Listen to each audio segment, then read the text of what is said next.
So recording in progress. So There we go. Cool. should we say questions in the chat, or that means we have to get up a lot? But that's fine. We could do. There's a chat Oh, here. you can do it there. Okay, Come great. and look at the chat. Great. Yeah. Okay, welcome everyone. Hello. Let's see. I think we Can I can get rid of that? see your No. head. Why can't I get rid of that? No. Prefer gallery view actually. Yeah, It's yeah. nicer, Gallery isn't view it? is better. Nice to So see make sure I everyone. can see your head. Yeah. Okay. It's like chopped off. No, that's fine. There we go. So I'm being chopped off. Okay. Good morning. Welcome. Here we go. Week2 chat week 1. So some lovely listening excerpts to get ourselves inspired about tempo and style and thinking about the harmony of the piece and thinking about how we should play it, really. Now, who wants to start? Do we want to start by? Why don't we listen to, Well, should yeah, we it might listen have to technical Oh, difficulties. okay. I'm sorting out the listening. Okay. Okay. But let me, yeah. Well, we can start by has everyone got their score? Yes. It's a good idea to have your score ready, or at least your part. Do you, Which sample is ready to play from? not No, quite. not quite yet. Okay. So yeah, we have a bunch of listening samples and a bunch of ideas to talk about. Let's just look at the beginning. We're doing the first 2 movements, aren't we? Yeah. So the first movement, well, I suppose we should immediately notice that the first 4 bars are very unusual, right? I've talked about this quite a lot anyway in my cello sectional, but immediately we have this a very chromatic opening, and then you quickly realize that the chromaticism is the main feature of the piece. Really, it really sets up all of the ideas. All of the harmonies are well, chromatic. And so if you look at from bar 2, there's this motif from the open A rising up then a further 3 semitones. I just want you to make note of that motif because it's going to come back a lot, and it's going to well, it's in the second movement a lot as well, and it's also it also inspired Wagner's Tristan chord, which we're going to talk about in a bit. We've got an excerpt of that as well, just so we can hear it. I thought, instantly it's really interesting that we have a natural straight away, which is not the harmonic, which is not in the E flat major scale. It's actually the least likely note you're expecting to get. Yeah. In any key. If you go to it's the tritone, isn't it? It's directly in between the octave. It's the note bang in between E flat and E flat. Oh, nice. There's the score there. So Oh, sorry.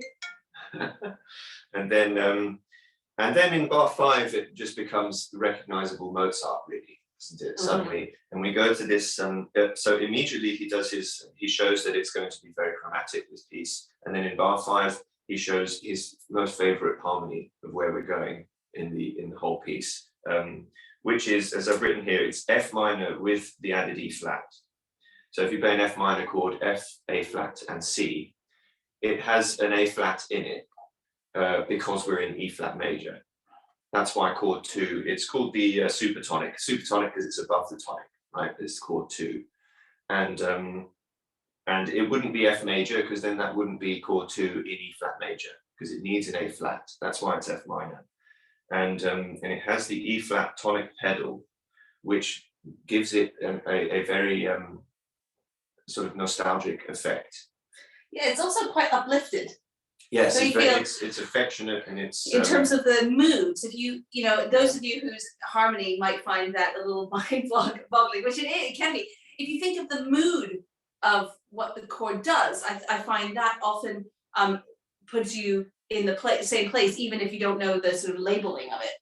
So yeah, I always feel when I'm playing the F, quite an uplifted sort of feeling to it. And then the slight clash with the E flat in the second violin, I'm always sort of thinking, oh, there's a suspended feeling. It's not relaxed. If you didn't have the second violin line, as in without that E flat, it'd actually be quite a relaxed feeling. But with the E flat, it has a little bit more sort of anticipation, uplift about it, doesn't it? Definitely. And it's worth it's worth, if you've got a piano, definitely just playing it and having a look at it. So what you want to do, I presume you can play an E flat major chord, right? That's easy. Just E flat. You can't. Surely you can. Play an E flat, a G, and a B flat. Katie likes to pretend she doesn't know anything about harmony, but she does. But E flat, G, and B flat is E flat major chord, right?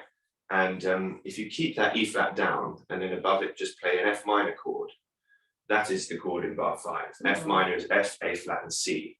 And it's really worth mentioning that it's very similar to the subdominant chord, which is chord 4, which is A flat major, right? Okay, so this is where I get lost. Right. So we have so in every piece, the most important chords are 1, 4, and 5.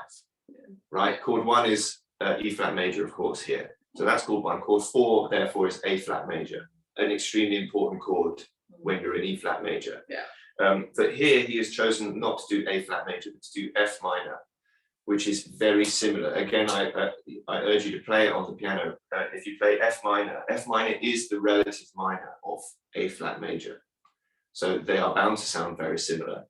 And they can be substituted with each other, but they have a slightly different feel. I would say the subdominant, the A flat major chord, has a very, in fact, I think it would be much more uplifted. It would sound very hopeful. It's A-flat warm. major. A flat major is really warm, isn't it? Yeah, but anytime you go to chord 4, it's always a massive sign of hope, and a really significant. It always goes in almost every coda you'll ever hear. It almost immediately goes to chord 4, which then nicely goes to chord 5 and then finishes it off. I can see if I can try to share the Tristan chord. Yeah, there. Yes, that'd be great. Well, actually, no, sorry, not yet. That when we get to the second movement, that's. Oh yes, okay.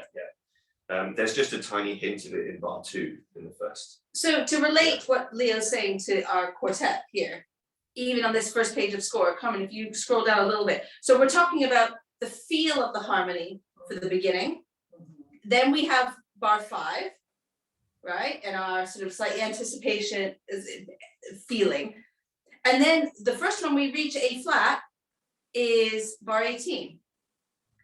And think of how it feels to play that bit. It does have this warmth and this roundness to it. And so I think that's the way to relate those, the bar 5 and bar 18 do not feel the same at all, do they? They have such different, because of the clash, they have such different intentions. So it's a very nice, I think. That's why the bar 5 sounds very sort of sentimental and quite nostalgic, I think. But then, as you said, in bar 18 and bar 19, it's much more uplifted. But again, it's a really good idea to try just play on the piano, play F minor with an E flat below it, and then play A flat major and keep the E flat below it. You may as well, because it's in there too. And just listen to the difference between them, because that's what Mozart is very interested in this piece. So it's worth looking into what he's so interested in. I've decided already I'm going to film Leo doing this later. So, and then I'll post it on the class. I've done it in the sectional. Yeah. So I've got a piano just behind Yeah, me. so it's good. So tune into the cello section. Oh, sorry. So which exit would you like to listen to first? We pulled up a few samples of the first Anything, yeah. So by 40 we hit dominant, right? Bar 40. By 40 we hit dominant. So in a sense, from the beginning of E flat, so we rise, like emotionally rise. You think? So Yeah, it's quite normal to hit the Normal. dominant by the Yeah. second subject. Yeah. Yeah, but I'm afraid it's in bar 25. We hit the dominant. Da, da, da, da, da, da. Yeah, because that. But actually, in 24, right? That's where we arrive in the dominant. We're there. Oh, I see. Yeah. And bar 23, I've written it. Look, here's that important supertonic harmony again. In bar 23, there it is again. That sort of affectionate, nostalgic harmony, and that also leads us nicely into B flat major, or it can, with the help of that D flat in the first violin. Okay, Carmen. Yeah, how about I play? Let's listen to. Let's listen to a bit of it. I'll play. This is the Brentano quartet, if I can find it.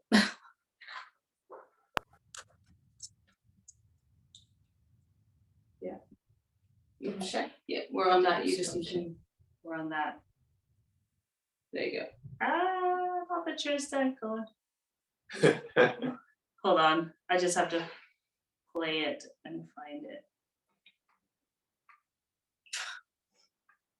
It's been a while, can you tell? Here we are. We shared sound. Yeah, Okay. can you hear this?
Great. There it is. There's the Yeah. dominant.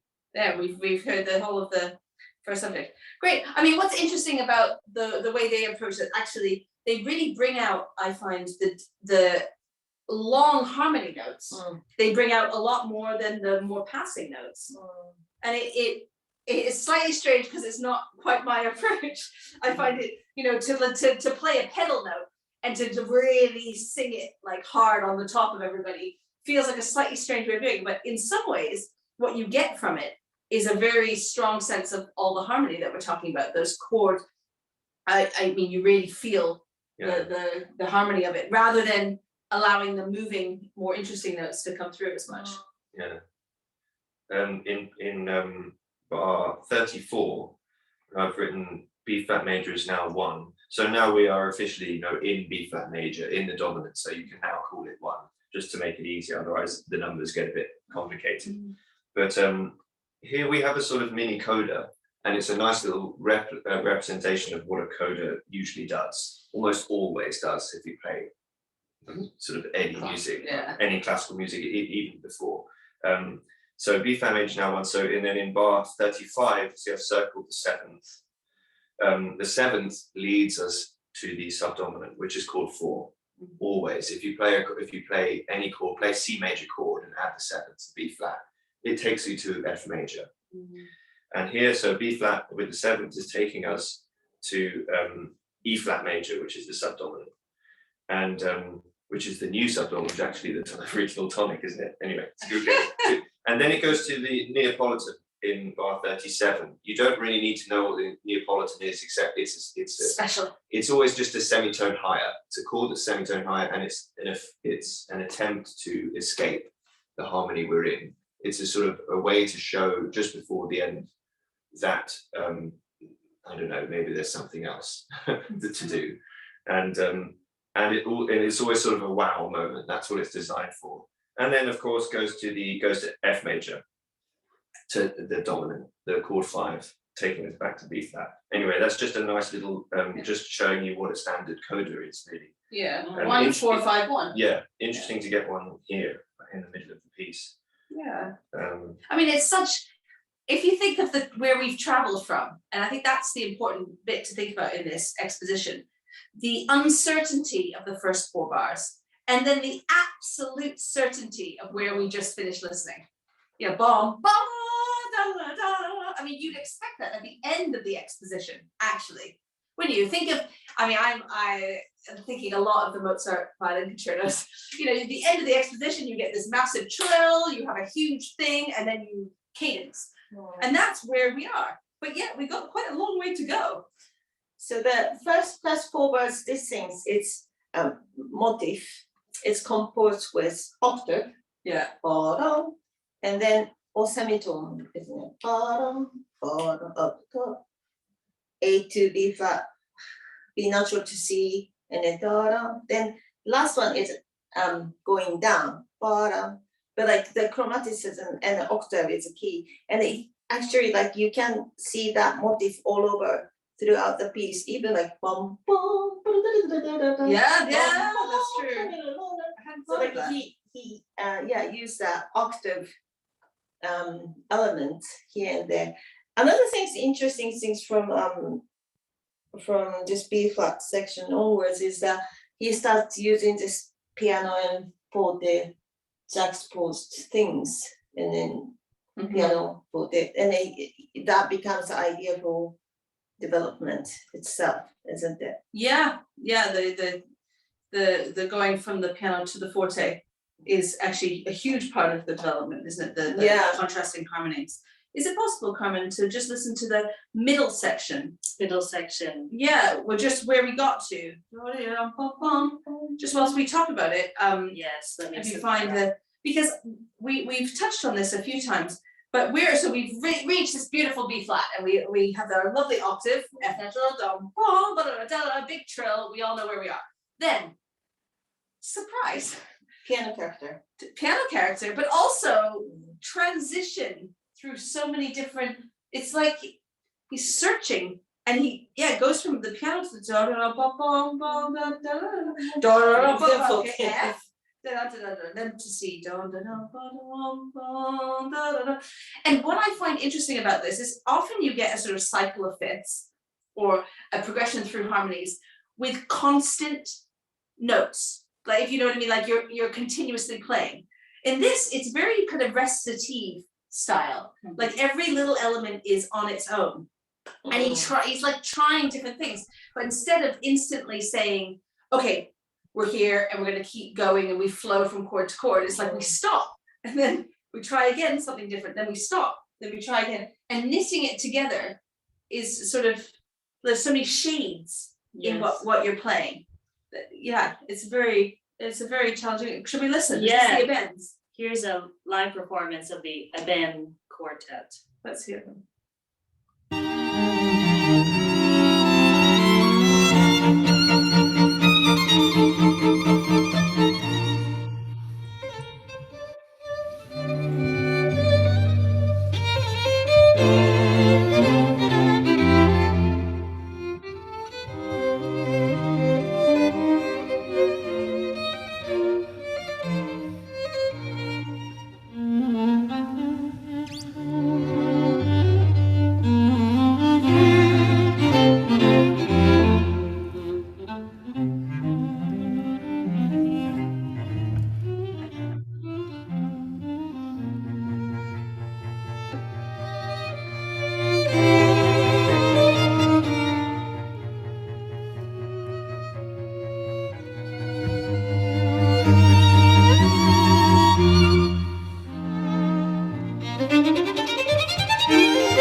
Very pretty. Oh, beautiful.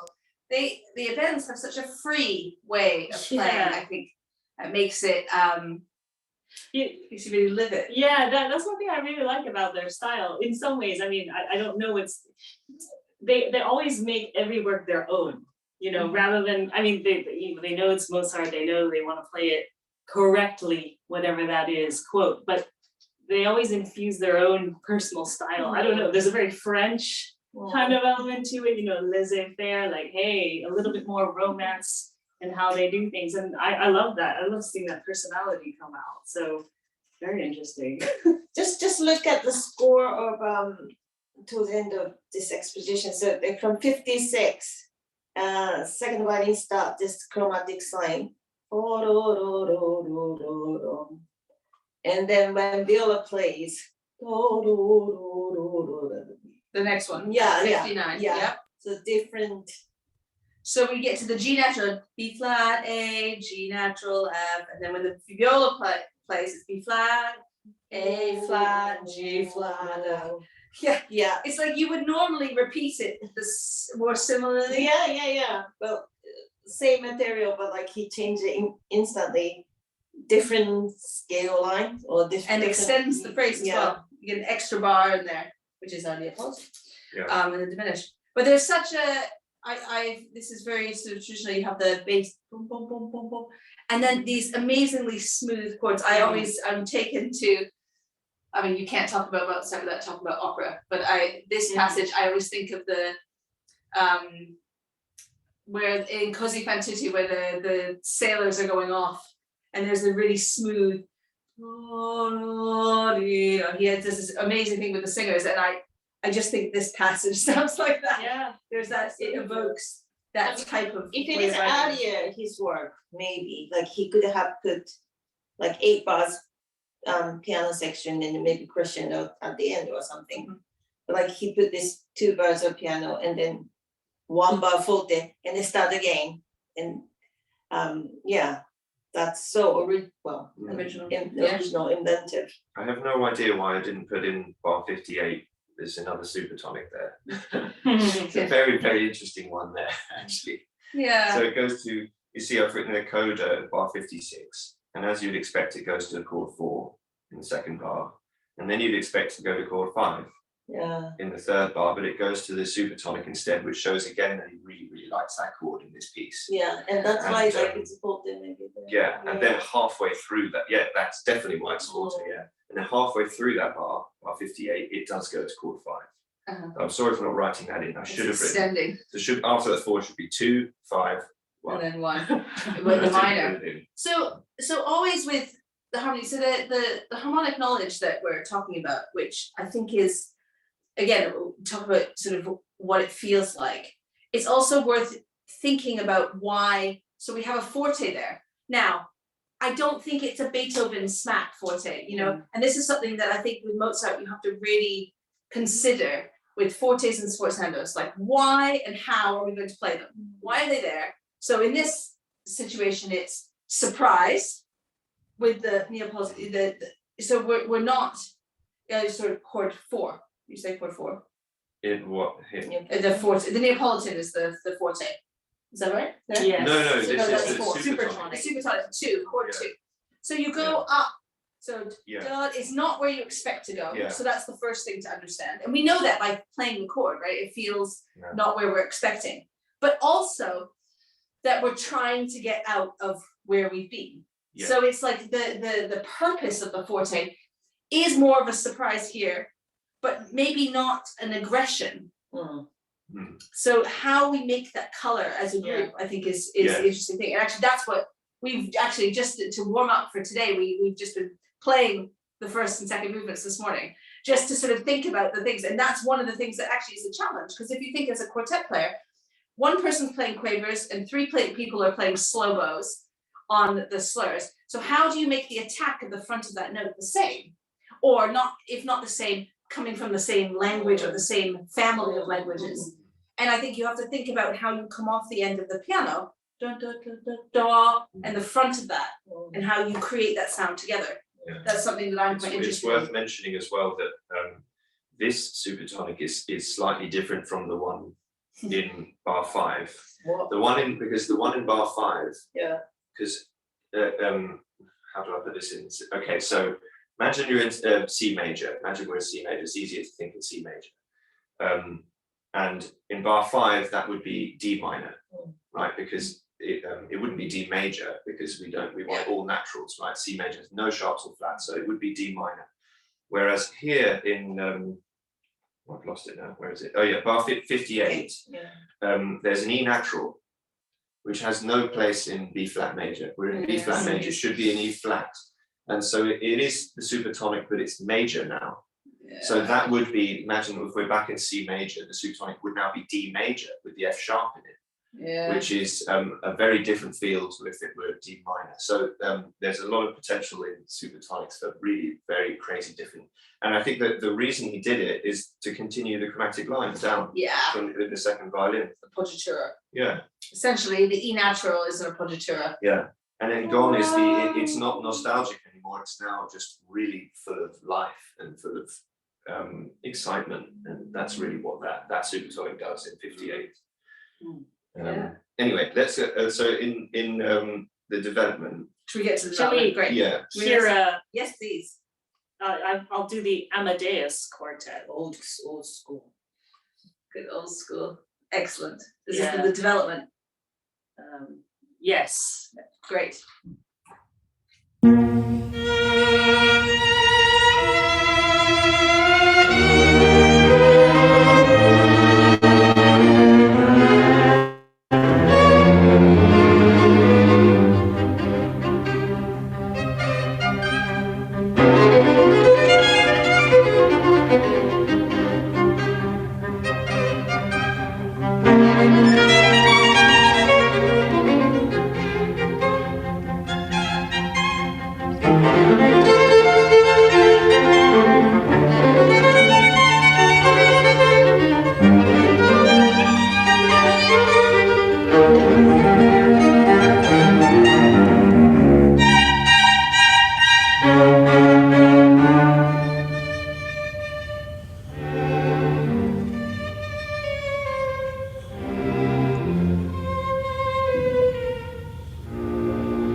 Sorry.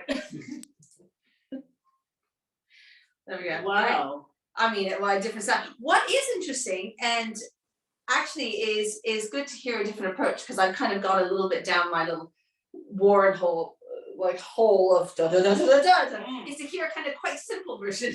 Yes. The triplets, they don't Yeah. sort of try and bring out the chromaticis, the diminished harmony Well, in the what same way. I think what I heard there was I heard this real big line across the quartet, and actually da da da da da da da da da da da da, you know, and then boom. It had a large arc of momentum, which actually made things really clear in a way. Yeah. I think actually I do find that section, the triplets individually, that is a challenge ensemble wise, actually a little bit, because I'm not sure yet where my ear gravitates to, but they made it really clear. I guess all the other voices, they just shh, Yeah. and then the other one just really take that prominent role. Well, it was so momentum wise, I think there's rehearsal segments for this one, right? In the track. Yeah. I yeah. believe. So you can see that, but the first from bar 75, those first two bars lead to the harmony of 77, 78. 79, 80, those two bars lead to the harmony of 80. And so it becomes this four bars structure until then like from 83, we changed it becomes kind of two bars phrasing. And then I didn't talk about this in the rehearsal, but from that point, I feel that this two motif of and then those things kind of comes equalized. Mm-hmm. And then in a sense, like triplet almost takes over, isn't it? Oh yeah. Yeah. I mean, I think it's interesting to see and to think about the forte piano in those pedal notes, and how the sound, like the bells of each of those carries you sort of through. You know, it starts off, it's with everyone, and then it's just the cello that just keeps the momentum going until the viola takes over, obviously, it's an interesting moment, don't you find, in 91, where the cello has the triplets, because I always feel that the bass is missing. Mm-hmm. And there's something about the fact that it's the viola that cannot play the same kind of stuff. It's in some ways I want it to either go lower or there is a little hole, because he wants the cello to play the triplets and to finish off. It works at the end, but I always feel at the front of it, it never has the same effect. It actually makes total sense that it's the cello doing that, because it's the Neapolitan, and the Neapolitan is always trying to escape. So it's like the cellist is trying to escape his role, Yeah, and but very unsuccessfully. In '93, it's just diminished. yeah. Just How, and yeah, then- how do you describe the feeling of like a harmonical feeling of 93 when it reached from Neapolitan to diminished? Oh, it's sort of despair almost. Yeah, that's right. It's Yeah. really- just lost. And then it just sort of Lost. sags back in a very Mhm. disappointed way, dramatically down into the recap. like failed. Yeah. So yeah, it's very typical of Mozart, isn't it, to just have this actually very mature sense of humor, you know, while at the same time it's full of love and affection and everything. It's all very lovely, but it's also quite tragic, and it's all just trying to search for something, and here at 93 unsuccessfully not finding it. It's quite a short turnaround as well. I mean, Yes, 8 yeah. bars Yeah. from the most dramatic to our opening again. Yeah. So sorry, going back to the beginning again, like this bar, four bars motif. I feel this another puzzle he put in this movement is that he's puzzling us whether this whole piece will be melodic or not. Melodic or motivic. Melodic or motivic or rhythmic or not. And then that's why, you know, from the bar 5, if you play minor second violin, it's very legato, right? Yeah. Yeah, very melodic. And then it's really obviously rhythmic. And then, but development, he used kind of rhythmic energy in the mix of this kind of harmonical development. Yeah. And then I think that, you know, that idea is this music rhythmic or not? You know, that happens after development, and that's Because actually it's and actually there's something that we struggle with the opening. To play it with the right mood, you have to really consider it's quite exploratory and it's not certain. And it's very easy to play because you want to feel confident about your opening. Nice E flat. But actually, if you think of it in a slightly less sure way, you get more of this legato conflict. How much energy do we want to impose? And actually, if you think of the first movement under those terms, it's very interesting. The two sides, because also, you sometimes get and sometimes you just get the smooth lines. Yeah. this one. Bum, bum, bum, bum, bum, bum. The second subject. Mm-hmm. Again, that section, rhythmic or melodic. Yeah. Or how much? Yeah, good question. Is bar 2 really an appoggiatura? I feel it doesn't go to the next note, rather it stays in the air until bar 4. Well, this is the thing. It's not really, it's an appoggiatura in the sense that it should be the B flat. But because it's not a minim and because it's not a crotchet, it's the real note, right? Da da da. I mean, it's the note.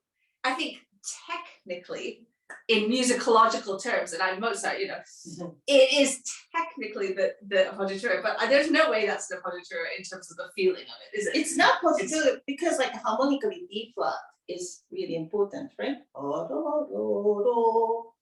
That's the B flat is a harmonical note. Yeah. But he's putting the red highlight for the neighboring note.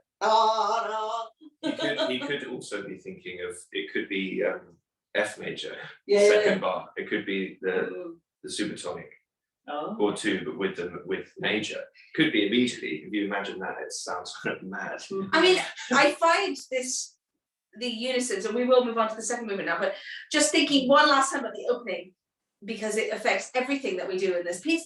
But I don't know if you have all had this feeling of, if you look at the Bach solo suites or the partita sonatas, often you get the end of a movement is a single note, and you don't know if it's major or minor. And that's quite common in Bach. Like you play to the end, and it could resolve in a major way, or it could resolve in a minor, and you have to make a decision in your head what you hear. And in some ways, that's how I hear, and that's that in a solo capacity, that's part of the magic. And then it's extraordinary to put that into a quartet way, because you could so easily, we would love to know what he was thinking harmonically there, and I'm sure there were, but instead by leaving it ambiguous, by not telling us, by never actually, that second bar, he never gives it, well, he gives it harmony later with the diminished, but I think it's a different function. By never giving us the harmony, it gives us all these amazing questions to think about in color. Probably he could put Everything. There's so many different versions of harmony, right? Like the way he put harmony in bar 12, it's only one version of it. Well, exactly, but it's that thing, isn't it, of, you know, the question is there, and, you know, as we've discovered through so many, you know, talks and thinking about the quartets we've studied so far, you know, the question he's put out there is what is bar 2? And it's our job to sort of think about how it works in the rest of the piece. Yeah, he doesn't give it away at all, and actually that allows the space for us to be a little bit more dreamy about things, and in the interpretation, like, where is the journey going, and then little clues here and there. Oh, it could go this way, very, very sure. Oh wait, not. Let's go the other way. Let's try it. But in a sense, our choice of using open string, open 8, it's just point out the unexpected nature. It's also the this 4 semitones rising motif from the A natural, B flat, B natural, and C. It has to end on C because, as we're going to find out now in the second movement, it's the Tristan chord, and the Tristan chord ends on the dominant,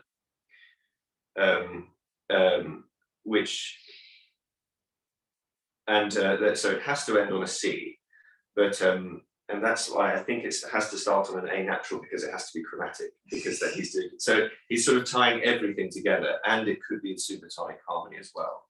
So it's his clever way of doing like all of his ideas in one unison at the very beginning. It's something probably only Mozart could do.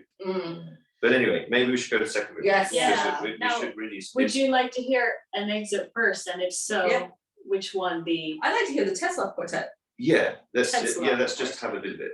Let's hear. Oh, okay. Yeah, Let me dig that up. Oh, sorry, you have the Hagens. Do you have the Hagens there? Yes. Let's hear the We do Hagens. the They're Hagens. beautiful. That's fine. I love it. I'll do Tetzlaff We'll do it up to about bar from the second 10 or movement. something. Okay, let's see. Give me a sec. Second movement. I mean, we've already had the argument this morning about what does con moto mean. I know. How con moto do you want to play? When you start listening to recordings, you realize that it's so wide. The spectrum is huge. We've sort of, because we haven't played it for a couple of weeks or something. And because we've also been going through this, you know, discovery with everyone, we've all had a different impression of it after. Here we go. coming Here back we to go. it. Okay, here we go.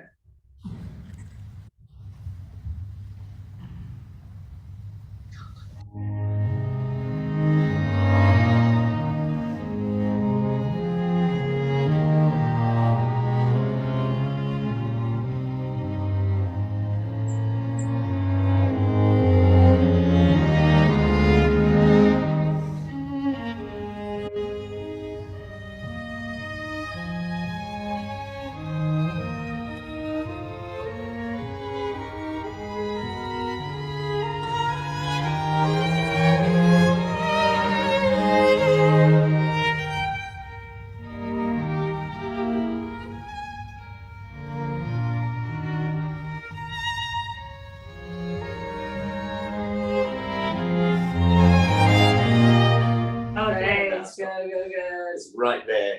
Right now is the Tristan chord. So, first of all, before we do that, can we? So I spent honestly about 2 hours looking at bars 2, 3, 4, 5 of this, and just trying to figure out what the hell was going on. And basically, I mean, I asked a friend of mine who studied music at Cambridge and knows a bit more than I do. And he said I was right. Apparently they are double suspensions in bar 3 and 4.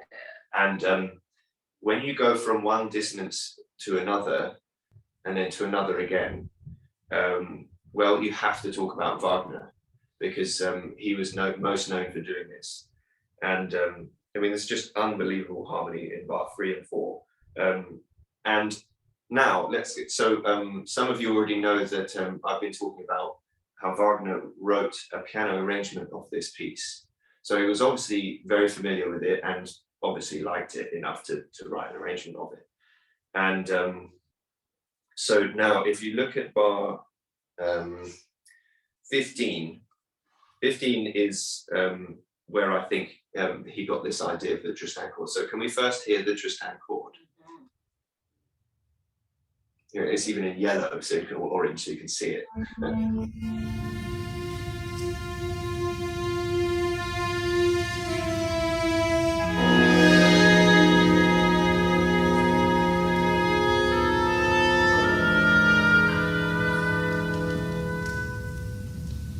There it is. So the most recognizable is the most recognizable to the Mozart is the rising 4 semitones, isn't it? Yes, that motif. And here in bar 15, the second violin has it, and also has it in bar 19. So can we now hear that, the Mozart's version, the bit that what directly inspired that? It must have done, I think. You think so? Keep playing. Breaking discovery. Also slightly earlier. Yeah. Go back. Yeah. So that's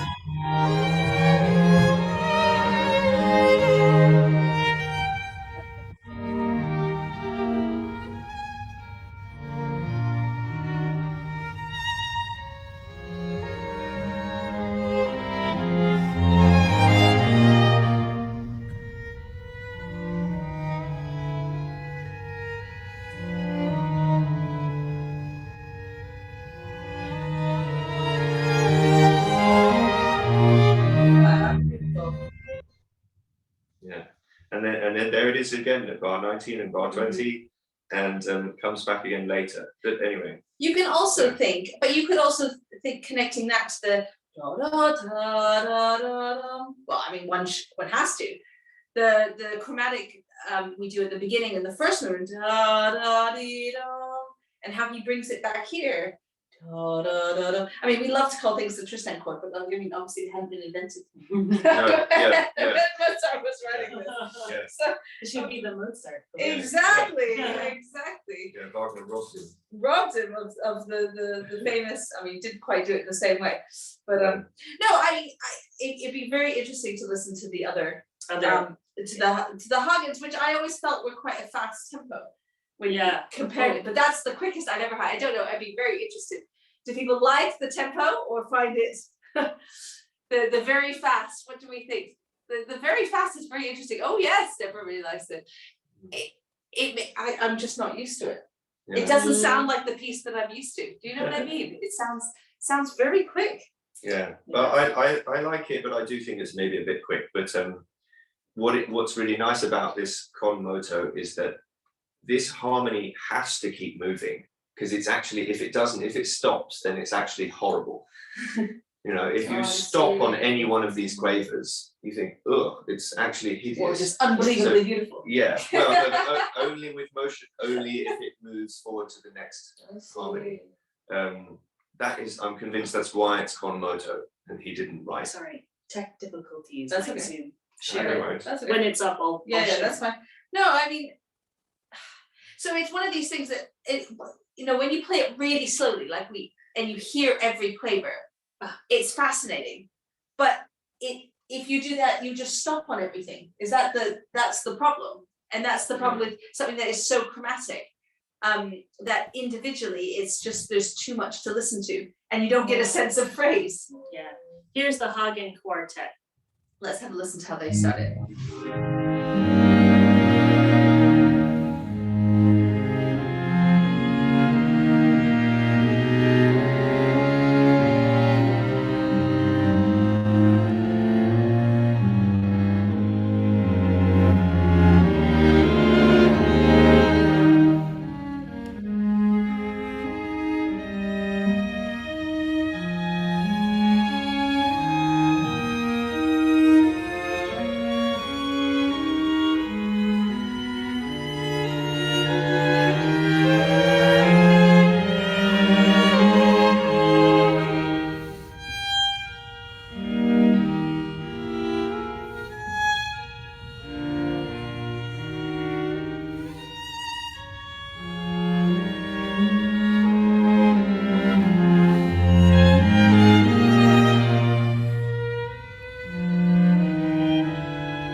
is so beautiful is how Mozart gets out of the chromaticisms. You know, then actually for me that in the piece, that's, you know, we can explore all the chromaticisms, but how he turns the corner every time. You know, so for me the most beautiful moments are the end of bar 8, bar 9 into bar 10. And then again, just where we stopped, if you look at 14, 15, 16, bar 17, in the second violin part, you suddenly da, da, da, da, da, I mean, it's just I can't pitch my C, sorry. But like how he turns the corner out of it. And in some ways the repetition of it means that it becomes even more beautiful, I think. I mean, completely different tempo between Yeah. Chat Mozart. I thought that was the quick. Yeah. But like both that do so successfully, you know, to create this sense of quartet, the whole quartet breathing together, right? And then that's to do with both speeds. Do you think like the kind of, I mean, agreeing that harmonical sense, but I just think that the cellist in the Haydn quartet Oh, is it's amazing. just the best. The color Can of the we sound. actually get that here? Yeah. Can we hear the first Yeah. thing? Can we just Here. focus on the cellist in a way? This is for my cello sectional people. Yeah.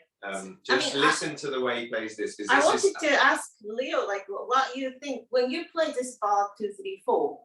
Do you think smooth? Do you think? Yeah, I mean, you know, it's a mind-boggling, you know, that's amazing parts here, right? And then what you highlighted here, amazing thing is that we upper 3 are all going down. And you highlighted that your note also you have same going down things hidden, but your line goes this, right? Cello part goes this.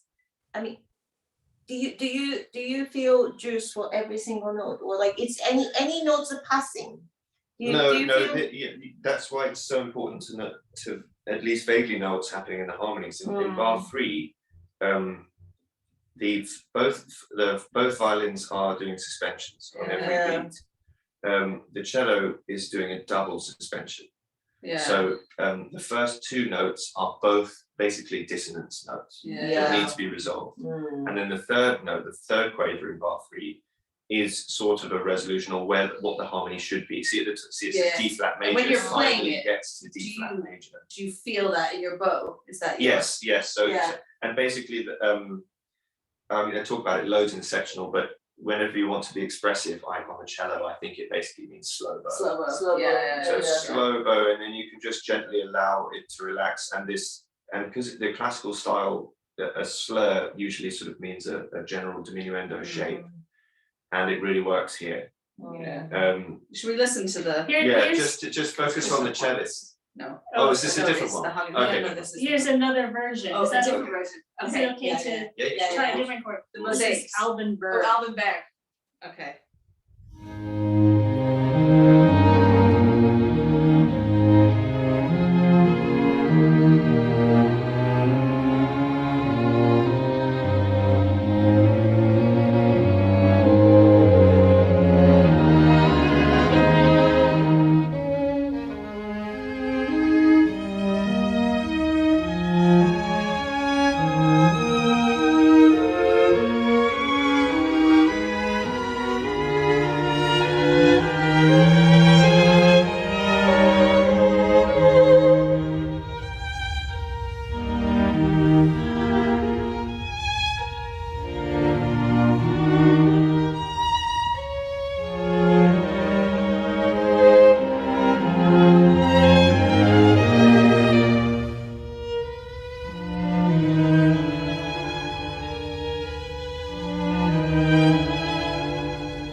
It's interesting. I mean, the Alvin Bergs, I mean, it's just such Viennese playing. So Beautiful every note is what I feel. I like a little more pain there. I feel like they didn't linger on the Tristan chord enough. Felt very first violin centric. The line. Mr. Pickler. Yeah. Valentin, he's such a beautiful player. Can we listen to Hagen again? Sorry, I just want to hear the cello. Yeah, It's cello again. extraordinary. I have to say, I played when I was sort of starting to learn this. I played along with the Hagens, and the cello was like. I was like, wow. Okay, I need to find a way to like go with that. I don't know, that shape. What were they like as people, as players? The Hagens. Yeah. I don't know them personally, actually. Oh, yeah. No, I know the mosaics more. Yeah. And I know Valentin Erben from the Okay. Albenbergs. I mean, he was the one who, harmony, obviously as a quartet cellist, you have to become obsessed with the harmony so that you can direct everyone else. And Valentin Erben, I mean, he was the one who said that you should practice holding the tonic at singing the tonic, right. the E, and playing your part. That's how he said you had to practice. And we had these lessons with, and that's what he said. You have to know the tonic, you have to sing the tonic, and you play everything else underneath, tuning to your vocal voice, singing the tonic. I mean, that level. Intonation. He would spend. I mean, I think that Albenberg spent a lot of time on intonation, but Valentin, our lessons were intonation. Yeah. So one more to the Hagen. Okay, listen to the Hagens. Encore, Yeah, encore. encore for the Hagen opening.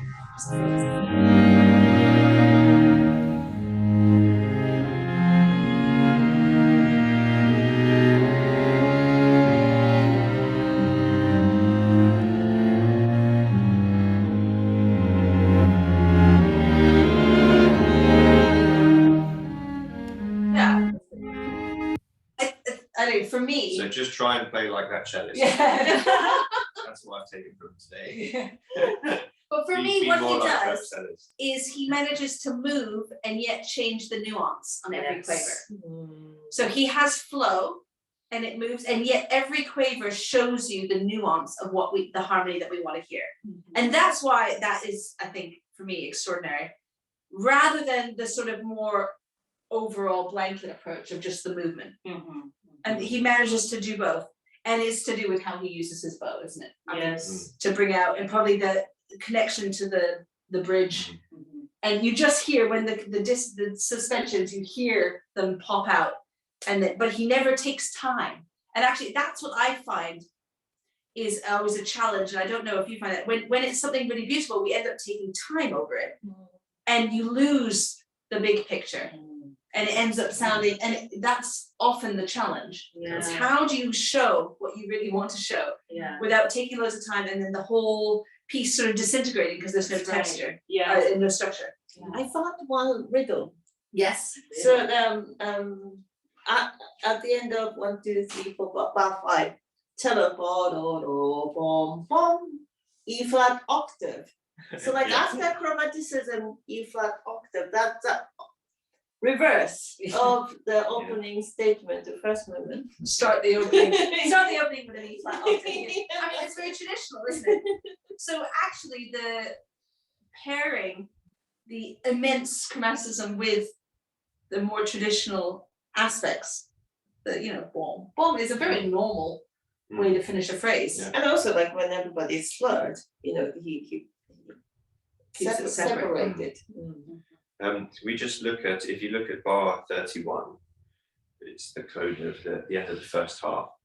I just want to point out that this is what I was talking about before. Everyone should be familiar with what a coda does, and this is a bog standard coda. Yeah. So bar 31 is E flat major, and then the 7th happens in the second beat of that bar by the second violin. You can see the D flat there. That takes us to chord 4, A flat major in bar 32, and then that takes us nicely to chord 5 and back to chord 1. So there are the 3 most important chords immediately, and the one going to 7, yes, and you just find this everywhere, and it's just good to notice it and enjoy it every time. What is hard here actually is because the harmony is quite usual. We are used to hearing this. I find the crescendo really hard because I find it slightly unnatural. Yeah. There's a really weird, it's interesting because almost you could play this without the crescendo and it would feel perfectly natural. And what I don't know is whether to interpret the crescendo and actually, if you have some time and you listen to the Hagen's version of that coda, it is unbelievably beautiful the way they do it. But when you look at the score, you see, okay, there's no crescendo in the first violin part. Everybody has this sort of subito piano at the end. The subito piano comes after the resolution on the last bar. And I mean, that I understand. But arriving on the first beat feels odd on the last bar. It feels like too much somehow. And yet, why bother writing crescendo? Yeah. So it's like he wants some direction, or Yeah, it could mean sort of falling forward a bit, maybe as well. Yeah, or a little Keep it bit of moving. expansion of the sound or the momentum. Also, like you know how a harmonium can, or like a accordion can expand. Maybe it's that kind of feeling as well. Yeah. I don't know. yeah, Yeah. it's a very, and then there are quite a few notes to put in the first violin part, you know, and it's the sort of figure that you would imagine being quite free, but actually can't be that free because or else you won't play with the cello. Yeah. So it's you could be free within a very small thing. But I think it's a very compositionally, it's, you know, as I say, a very basic harmony. So in comparison to the opening, and yet structurally, there's a lot of things in there that you have to think about, and you could do it so many different ways. Now it's 10 o'clock, 11 o'clock. Yes. We have to get back to rehearsing. Brilliant. I mean, there's so many. There was a mosaic recording. We have a few recordings to suggest to you. We'll put on the classroom. We'll put it up so you can study them more closely on your own time. And to listen to them. I think it's very interesting to try, especially with tempo. I mean, we always, whenever we listen to a few examples in a row, it's always the most interesting thing is that the tempo choices and how they use that to make their phrases. So yeah, enjoy listening to that. Yeah. Oh, second violin sectional tomorrow And Friday. and Friday. Yeah. I'll just spread that for 30 minutes each to be kind for my hand. Thank you. Great, brilliant. Any Thank questions, please write to us. Let's get a little chat going on the in the classroom. Lovely to see you all. Thank Thank And we you will for see you tuning all in. soon. Bye. Thanks, everyone. Bye.